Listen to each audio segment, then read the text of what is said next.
आराम से बैठ। ऑलराइट, सो सलील जी, सबसे पहले तो जानना चाहेंगे कि कल तकरीबन 8 से 9 घंटे आपके साथ में पूछताछ हुई, तो क्या कुछ वहाँ पर आपसे पूछा गया एंड कैसा रहा आपका एक्सपीरियंस, अगर आप बता सकें।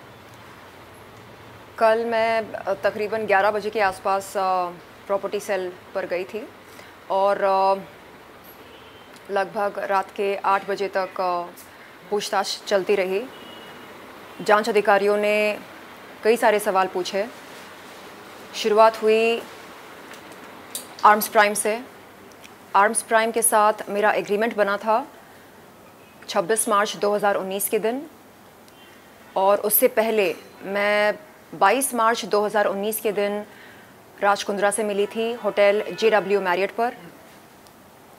उस मुलाकात में किस तरह की बातें हुई, एग्रीमेंट के टर्म्स एंड कंडीशंस क्या हैं, एग्रीमेंट के चलते कितने वीडियोस बने, वीडियो शूट के दौरान कौन कौन मौजूद थे, कंटेंट क्रिएशन में कौन कौन शामिल थे, ये सारे सवाल मेरे सामने रखे गए।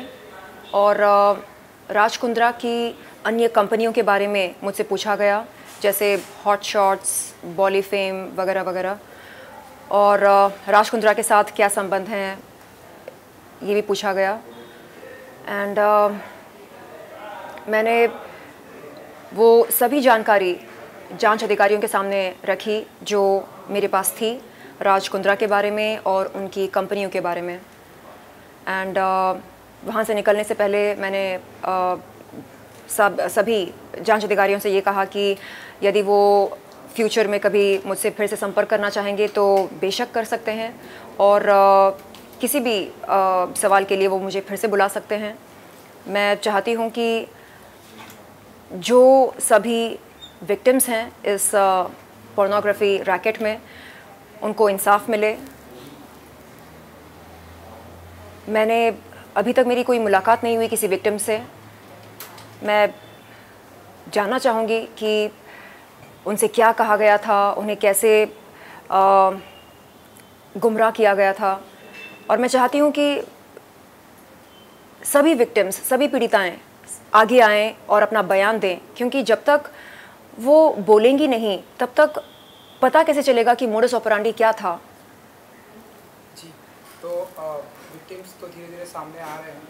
राज कुंद्रा के बारे में आप कुछ कहना चाहेंगी? जो कुछ जानकारी थी मेरे पास राज कुंद्रा के बारे में, वो सब मैंने प्रॉपर्टी सेल के जांच अधिकारियों से बताया, और कुछ बहुत ज़्यादा पर्सनल बातें भी हुई थी। कल अप्रैल 2021 में मैंने जुहू पुलिस चौकी पर एक शिकायत की थी राज कुंद्रा के ख़िलाफ़। उस शिकायत के बारे में कई सारे सवाल पूछे गए। राज कुंद्रा मेरे घर पर कितने दफ़ा आए, कितनी बार आए और क्यों आए, क्या बातें हुई हमारे बीच में, ये सारे सवाल भी पूछे गए थे। चलिए, तो फाइनली कुछ कहना चाहेंगे अपने फैंस को? जैसे कि हम देख रहे हैं कि धीरे धीरे जो विक्टिम्स है वो भी सामने आ रहे हैं, तो अपने फैंस के लिए कुछ कहना चाहेंगे, और लड़कियों के लिए कुछ कहना चाहेंगी जो इन चीज़ों का शिकार हुई? जी, देखिए, जब पोर्नोग्राफी के बारे में मैं कुछ कहती हूँ तो लोग बोलते हैं ये देखो 900 चूहे खाकर बिल्ली चली हज को। हाँ, 2012 में मैंने प्लेबॉय के लिए शूट किया। हाँ, मुझे बोल्ड कंटेंट शूट करने से कोई परहेज़ नहीं हुआ करता था, लेकिन जब हम कानून के दायरे से बाहर निकलते हैं, जब कानून का उल्लंघन करना शुरू करते हैं, तब हमें खुद से सवाल करना चाहिए कि क्या जो हम कर रहे हैं वो सही कर रहे हैं या नहीं। जिनको पोर्नोग्राफी का शौक़ है वो बेशक करें, देश के बाहर जाकर करें, लेकिन देश के अंदर रहकर देश की भूमि पर यदि आप पोर्नोग्राफी को बढ़ावा दे रहे हैं तो ये कोई भी अथॉरिटी बर्दाश्त नहीं करेगी। तो मेरा उन ट्रोल्स से ये कहना है जो बोलते हैं कि ओहो पोर्नोग्राफी तो हम सब देखते हैं, इसमें क्या बुराई है। अगर आपको देखना हो आप देखें, लेकिन आप ये ना भूलें कि टेलीकम्युनिकेशंस डिपार्टमेंट ने 2005 में सभी पॉर्न वेबसाइट्स पर बैन लगाई थी। गवर्नमेंट ऑफ इंडिया हमें इजाज़त नहीं देता कि हम किसी पॉर्न वेबसाइट पर जाकर पॉर्न देखें। तो जब देश का ये कानून है, हम देश में रहकर क्यों इसका उल्लंघन कर रहे हैं, और वो भी इतने बड़े स्तर पर क्यों? तो मुझे लगता है कि उन सभी लड़कियों को जिन्हें गुमराह किया गया, उन्हें शायद बिल्कुल नहीं पता होगा कि पोर्नोग्राफी से संबंधित हमारे देश में क्या रूल्स हैं और उन रूल्स को फॉलो नहीं करने का अंजाम क्या होता है।